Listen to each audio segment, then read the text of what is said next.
It's amazing to me that, especially preachers, people always ask me, Pastor Harris, how did you create something where the U.S. and Israel is working together? You created something where African American and Jewish people are working together. You created something where, they're blown away on this one, where you got Northwestern and University of Chicago working together, right? How did you got other community-based and faith-based organizations working together? How'd you do it? I say, you want to know whether I think those are miracles? They are. But the greatest miracle is getting preachers to work together. Now that, my friend, faith leaders working together, that's a miracle. So my goal is to scale up the work that we do. I wanted to stay right here in our local community and prove out that it works. So now we've proven out the TURN model, the Urban Resilience Network, TURN. And now the goal is to replicate into other communities. And how do you do that? Good questions. How was it done? How can it be done in other communities? For answers, listen to the rest of this conversation between me, host David Risley, and Pastor Chris Harris, pastor at Bright Star Church in Bronzeville, a historic neighborhood in South Chicago, and also pastor at St. James Church, Chicago. Most importantly for this conversation, Pastor Harris leads Bright Star Community Outreach, BSCO, a remarkable community-based, faith-led organization devoted to healing and preventing trauma and providing other community services in South Chicago. BSCO is a model of how crime-ridden communities and any other community struggling with trauma and its causes can turn things around and build healthier and safer communities. This is Justice Voices, eye-opening stories and solutions about justice, healing, and safer communities. Pastor Chris Harris, it's been a while that we've been trying to get together. Welcome to our program. Well, thank you so much, David, for having me. And it is really, really a pleasure to be with you here today on Justice Voices. Well, we are very happy to have you. So, for those people who don't know you, you are pretty well known in your part of the South Chicago area because of your pastoring and your community activities, your leadership that you are providing. But for those who don't know you, would you please introduce yourself? Tell us a little bit about yourself. Sure, absolutely. Pastor Chris Harris, born and raised on the south side of Chicago in Bronzeville, which is known as the Black Metropolis, where the Great Migration was. Black people were trying to get away from racism and classism down in the South, and they were shipped up here. And that's how my matriarch and patriarch side of my family ended up landing in Bronzeville, where you get gospel music, you get blues, you get jazz, and so many other genres. And we're proud of the great history and culture and heritage of the Black Metropolis. I'm a son of the soil of this community. I born and raised here. I get to pastor in the church that I was born and raised, Bright Star Church, Chicago. And then I pastor a second church in the West Pullman area, St. James Church, Chicago. And that's really exciting. And then beyond that, I'm the founder and CEO of Bright Star Community Outreach, where we do a lot of violence prevention, trauma counseling, workforce development, and so many other things. And I'm really excited about that work. Well, we first met back when I was working in the governor's office as director of public safety policy. And what drew attention to you was the work that you were doing, and you and others that were working with you to deal with the trauma that I have in other episodes characterized as the carrier for violence. If violence were a disease, trauma would be the carrier. And crime, violence came to Bronzeville, as with so many other neighborhoods. But you took what was really, to me, struck me as a remarkably unique and effective, intriguing approach to that. And you introduced me to a partnership that you had developed with a organization in Israel named NATAL, NATAL. Now, that's an acronym, and it would be for a Hebrew phrase, name that I couldn't pronounce. But can you just tell us the backstory there? Tell us that story. Sure. I went on an education trip to Israel in December of 2012.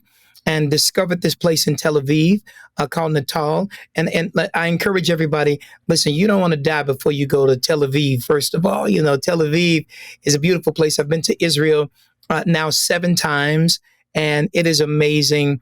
And when I went there, I discovered that they were focusing on PTSD or trauma for those who live under the constant threat of violence and trauma in that region. Not just the Israelis, but they serve everybody in the country and the region.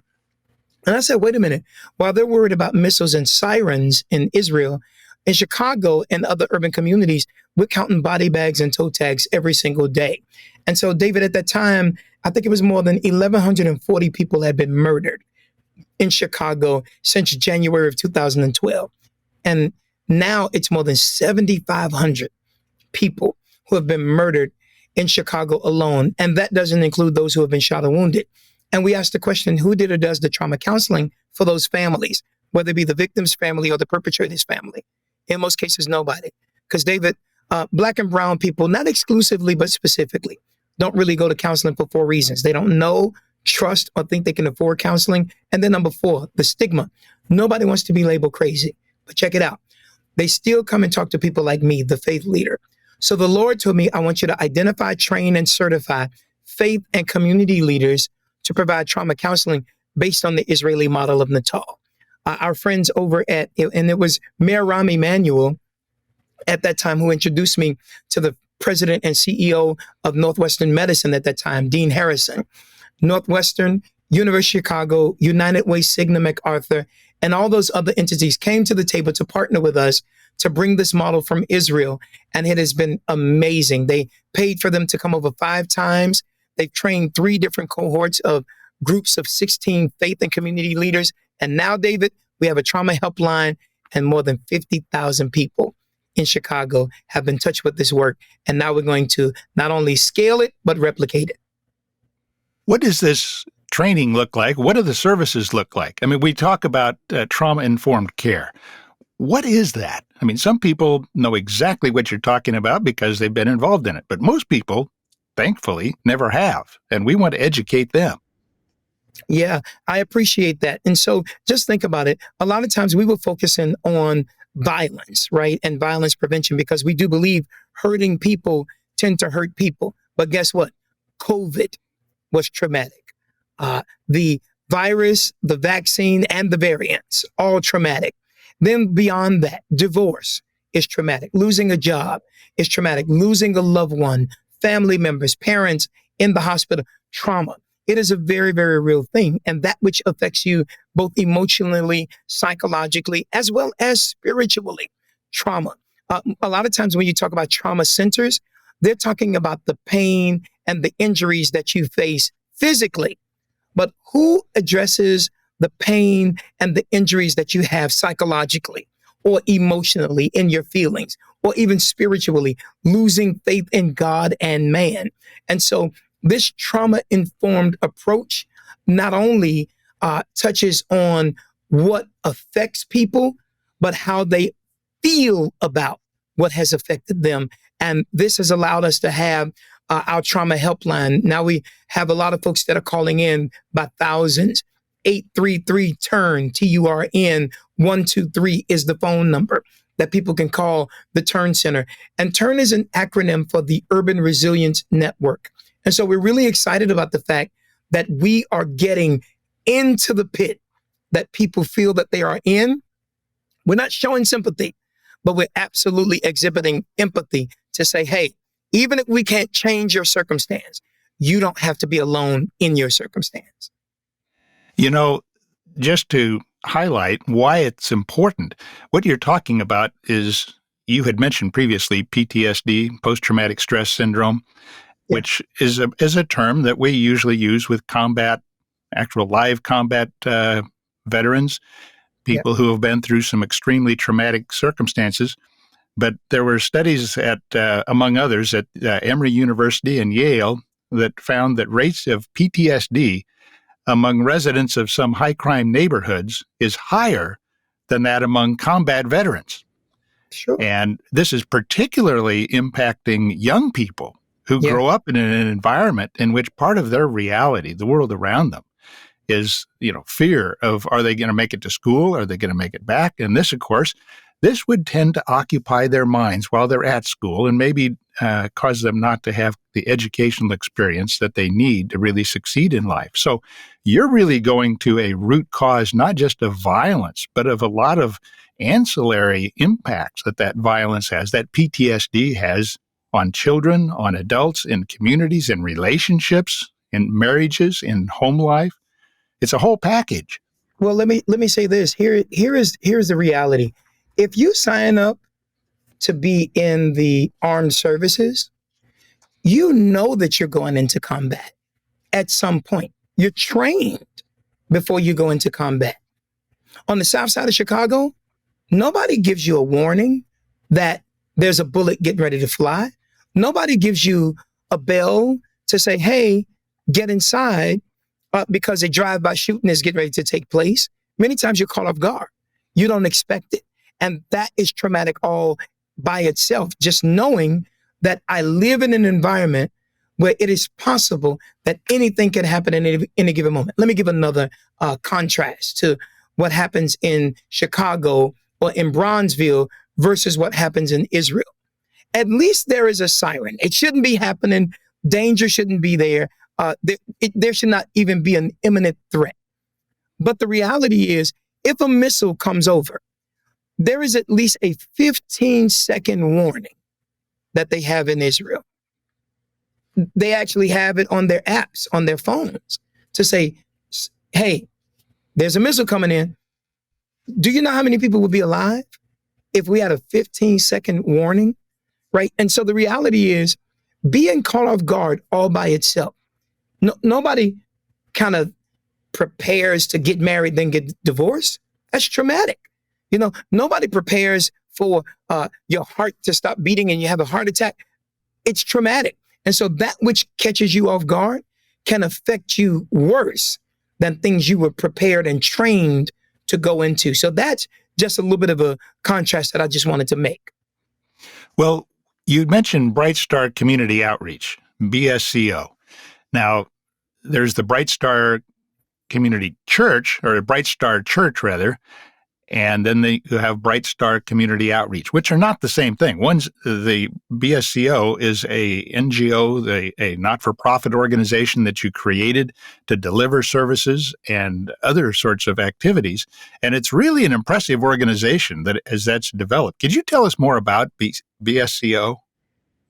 Yeah, sure I can. And so thank you for making the distinction, right? And so again, I pastor two churches, Bright Star Church Chicago. People can go to our website, brightstarchurchchicago.com. They can also go to my second church, St. James Ministry Chicago.com. And we worship together right now every Sunday at Kenwood High School at 10 o'clock, right in the Hyde Park area, right adjacent to Bronzeville. But Bright Star Community Outreach is our outreach arm of our ministry. Founded the organization. It's not a faith-based institution. It's a faith-led institution.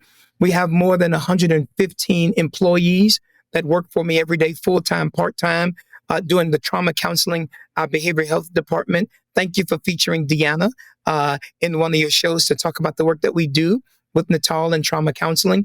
We have workforce development that we focus on giving people training for jobs, giving them jobs, and financial literacy. We also focus on health and wellness, the social determinants of health. And even beyond that, mentorship and education, parenting. It's really, really exciting, the work that we get to do. And so Bright Star Community Outreach, people can go to brightstarcommunityoutreach.com and learn more about what we're doing. And that work has now literally touched tens of thousands of people. And not only are we, Bright Star Community Outreach, an agency by ourselves, but the United Way came in and made us the lead agency for what's called the Greater Bronzeville Neighborhood Network. And David, what we call Greater Bronzeville is everything 67 South, 22nd North, Lakeshore Drive, Dan Ryan, right? And so we have built a 70-plus community-based, school-based, faith-based organization, collaborative, to make sure that we all work together. One band, one sound, bold goals, collective impact. And that has been really, really the lifeblood of what we do, building collaboration. And it's just awesome to have great globally respected institutions like Northwestern Medicine, University of Chicago Medicine, United Way, and others helping us to do this great work. You mentioned these partners, and tell us the role that these partners, like the University of Chicago, you mentioned Northwestern Hospital, tell us what they do and how that came to happen, because I suspect that when you started off on this, what you've described it as being today, there wasn't a whole lot of help, but you got help. Tell us about that. Yeah, I'm really grateful for it. And really, if you got to give, honor to where honor is due. It was absolutely Mayor Rahm Emanuel, right? He came to visit Bright Star, and I had already started the organization. And we first started off by just doing after school programming. And then it morphed from there. Actually, Bright Star Community Outreach started with something called Prayer Around the School. The first Saturday of every month, when Darian Albert was killed at Finger High School, and he was hit over the head by a 2x4. And, I said that they took prayer out of the school, but even though they took prayer out of the school, they can't stop us from praying around the school. And the first Saturday of every month, we would pray around the school, David. And I'll never, ever forget, from 9 o'clock until 10 o'clock. And we still do that right now, 16 years later, my friend. And it's amazing. Now, okay, how hot it is, how cold it is, no matter what the weather is, first Saturday of every month, 9 to 10, we're out there praying around the schools. And we were walking and on our way to the school that's adjacent to pray. And a grandmother came out and she brought a grandson and she said, listen, I need you to pray for this boy. I prayed for him. And then afterwards, she said, listen, Reverend, we need these churches to do more than pray. I said, well, what do we need? She said, we need some programs, not programs, programs. And I said, okay, what do we need? We started the after school program. She said, you need to mentor and educate. And we started doing that. And then DCFS gave us our first contract, and we were able to become a family advocacy center for the Department of Children and Family Services. And then it started to morph from that. And then when I went to Israel in December of 2012, it was after that in 2013, Mayor Rahm Emanuel came to visit, and I told him what my vision was. He connected me to Northwestern, and I shared that with the Northwestern president and CEO, and they said, we want to come in and help. And I said to the folks at the University of Chicago, I said, hey, listen, Northwestern's getting ready to help me to develop what's now called the Turn Center. And you guys are in my backyard, and it's going to look real bad for them to help me from downtown. And you're right here. And they came to the table.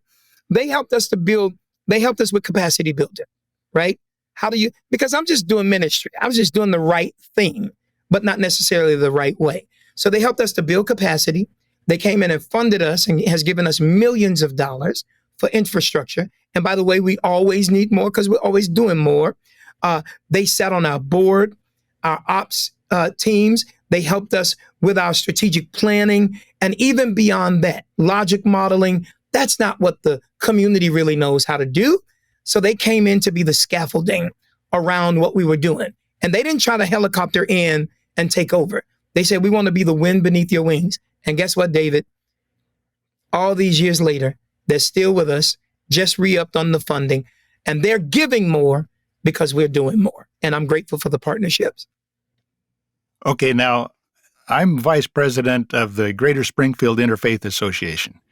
Okay. And I look to the story that you're telling there as being a model for others like us who you have a lot of church and other organizations, people of faith in organizations that want to help. And yet they're not, we and others like us are not naturally together. So we try to pull together and do something unitedly. Now, when you did that, I mean, pastors get paid by their congregations, and there's a certain amount of competition for congregations up there in Chicago. And right? And you have been successful in bringing together, building a coalition. Talk to us about what it takes to build a coalition of people who might otherwise be in competition with each other. Yeah, I really appreciate this question, seriously, because, it's amazing to me that, especially preachers, people always ask me, Pastor Harris, how did you create something where the U.S. and Israel is working together? You created something where African American and Jewish people are working together. You created something where, I mean, they're blown away on this one, where you got Northwestern and University of Chicago working together, right? How did you got other community-based and faith-based organizations working together? How'd you do it? I say, you want to know that whether I think those are miracles? They are. But the greatest miracle is getting preachers to work together. Now that, my friend, faith leaders working together, that's a miracle. But here it is. We tell them everything here is about collaboration, right? And don't come preaching to me about unity, but you are not a good living example of that. Even the Bible talks about one can chase 1,000, two can put 10,000 to flight. I mean, God is God, and he still used help, the Son and the Holy Spirit. So unity, right, is really what it's all about, and common unity. If we can take the time to focus on where we agree and not stay divided because of where we disagree, then guess what? I think we'll see a real shift and a change, not only in our thinking, but in the way that we serve humanity together. So it took a tremendous amount of humility.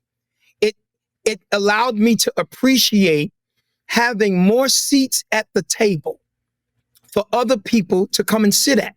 Now, when you get through, it ain't about you.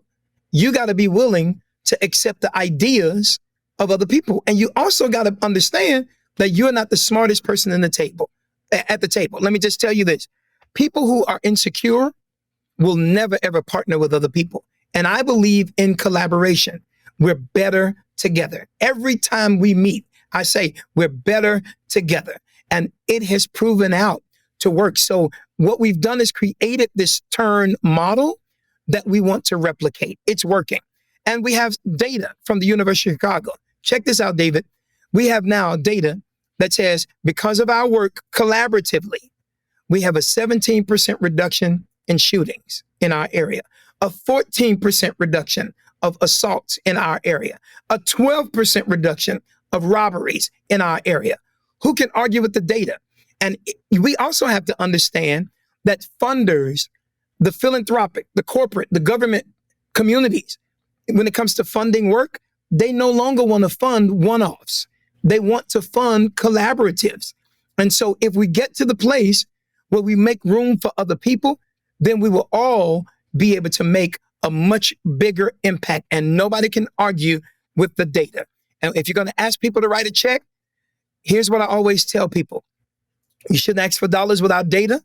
You shouldn't ask for money without metrics, and you shouldn't try to expand without evaluation. There needs to be a return on the investment, and we need to hold everybody accountable. Well, one of the things that impresses me here as you build a coalition is you haven't made it about you. You've made it about the cause, about the impact, about the community. And by doing that, you're able to bring people together who might otherwise compete. That's right. To stand on common ground because they share a common interest.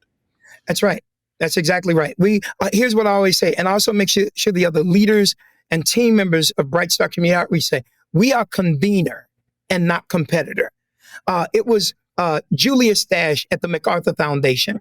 We were presenting to her, and she asked me, she said, Chris, what keeps you awake at night?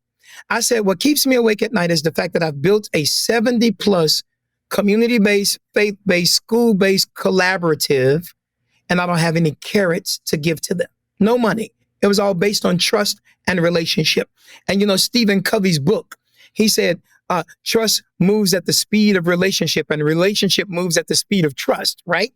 And so here's what I said to everybody. If you come to the table, because funding is like a hungry hippos game. I know I'm telling my age a little bit, right? The hungry hippos game, funders would throw one marble out there and everybody tries to grab it.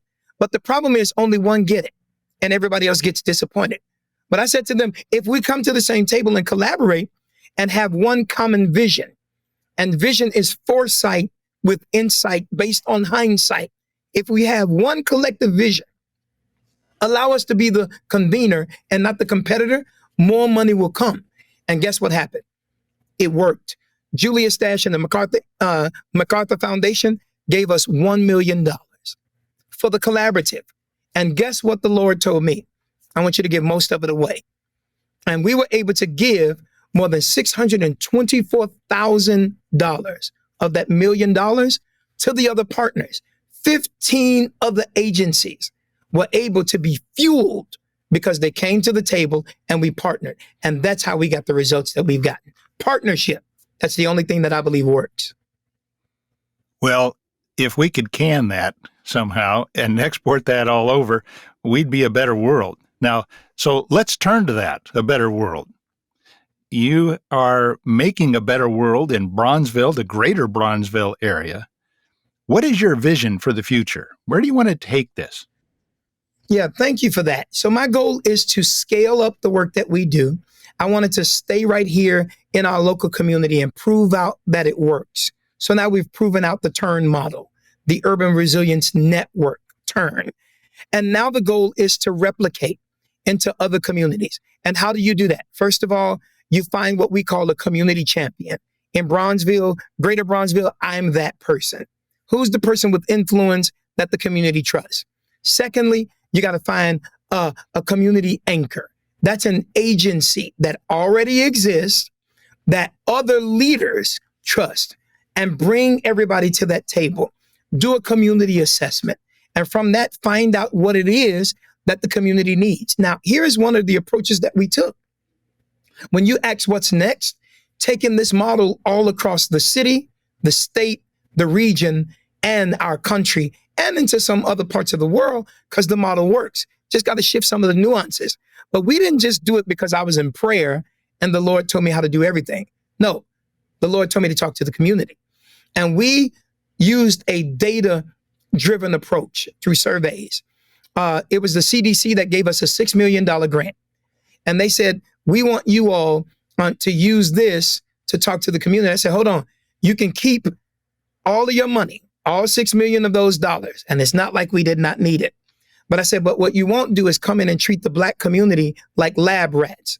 Because when you talk about metrics, when you talk about all of these other things, the community needs to trust. And I said, if you allow us to own it, we don't need white people and other people to helicopter in and save us. Give us the training, the tools, and the resources. We're pretty resilient people, Black and brown folks. We built this country for free. We can save ourselves. And I said, keep all of your money, because you're not going to come in here, do research on us, and then schlep out and go and talk to a table full of white people about the problems that Black people are having. No, not over here. Give us 40% of those dollars to implement evidence-based, place-based, practice-based programs so we can move the needle that you all already know exists. And they gave us the $6 million. And so we surveyed 19 schools in Bronzeville. That was 2,500 students were eligible. We went through the IRB and RRB process. 19 schools in Bronzeville in 2015. We got a 72% response rate. In 2018, we surveyed 22 schools. We got an 81% response rate. It blew everybody away because they were wondering, how did you get Black people, especially since the days of Tuskegee and, COVID? That's why people didn't want to take, because they don't trust. But because it was Black owned, Black driven, and Black led. Listen, here's what I said. It needs to be owned by us, driven by us, and led by us, but not just us. That's where Northwestern University Chicago, United Way, and others came to be the wind beneath our wings and helped us. And when I tell you, because of tens of thousands of community residents participating in our surveys, we were able to get the resources that we needed for the residents within our reach. And I'm hoping that we can find other communities that want to do the same thing so that we can bring the TURN model in their community. Pastor Chris Harris, add Springfield, Illinois to your list, because, and there are other communities like us. As you move your way south, keep moving south, south of I-80, and get down into the rest of Illinois. I'll tell you, we'll welcome you with open arms, and your message and what you've accomplished, your model. Now, how do people find out more about you? More about Sure. Bright Star Community Outreach? Sure. They can go to our website, brightstarcommunityoutreach.com. They can also go and find us on Twitter. They can find us on TikTok. They can find us on all social media platforms, Instagram, Facebook. And like I said, going to the website, but also beyond that, I would want them to come into the community right here in Bronzeville. But here's what they can do. What's most exciting to me is as we laid that foundation, the dream was a community center. And the elementary school that I used to attend, Carter G. Woodson Elementary School, right here in Bronzeville, across the street from Bright Star Church, it closed down. Guess what happened, David? On Juneteenth, June 19th, we were able to cut the ribbon and reopen a 68,000 square foot closed school. And now it's called the Turn Center. And I'm so excited about it. We were able to have thousands of people to come there and cut the ribbon. The mayor was there. Our board was there. The president and CEOs of Northwestern, University of Chicago, United Way, all of those folks were there to cut the ribbon along with the community. And the exciting part about that is a few weeks later, the White House heard about it and they decided to come. So Secretary Pete Buttigieg came and we gave him a tour of the facility because they're like, wait a minute, this is the kind of model. And all of our local Congress people, senators, our state reps, all the people, they showed up to be with us to talk about how this model is not only working in this local area, but also how it can be replicated other places. And so I'm really, really excited to invite people to do what the mayor did, do what the Congress people did, do what the Secretary of Transportation did. Come and visit us, and that's how you'll learn more about Bright Star Community Outreach. And if you're around on a Sunday, come on and hang out with us. Go to our websites, brightstarchurchchicago.com, St. James Ministries, Chicago.com. And David, if you ever come visit us on a Sunday at 10 o'clock, listen, we do a lot of jumping. We're a Pentecostal church. Wear your Fitbit, brother. You're going to do some dancing. Well, I sure appreciate that. Pastor Harris, I have just loved our friendship and relationship. We just met, for the first time years ago for not very long, but I've just felt a connection, and I really appreciate that. Appreciate your sharing. Now, I know you've got an appointment, you got to be getting going, and I really appreciate the opportunity. Prior to this conversation, we recorded a conversation with Deanna Perez, who's the clinical director for the Behavioral Health Department of Bright Star Community Outreach.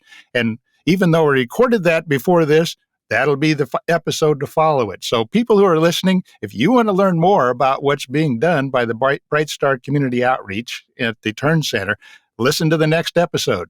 Thank you, Pastor Harris. God David, bless you. Thank you, and God bless you, and thank you for being willing to feature our work. Listen, man, we're down like two flat tires, brother. You stuck with me. For more information about Bright Star Community Outreach, go to their website at brightstarcommunityoutreach.com. That's all one word, brightstarcommunityoutreach.com.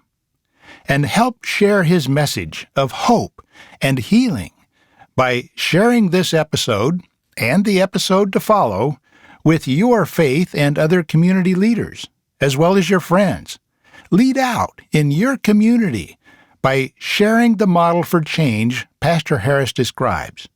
In doing so, you will be a change agent yourself. I refer to the episode to follow because it features a conversation with Deanna Perez, Clinical Director of the Behavioral Health Department of Bright Star Community Outreach at their Turn Center. For more information like this and real-life, eye-opening stories and commentary about criminal justice, healing, and related subjects, follow this Justice Voices podcast program in either its audio or YouTube channel formats, and subscribe, like, and share. Help us help you make a difference. This is Justice Voices, eye-opening stories and solutions about justice, healing, and safer communities.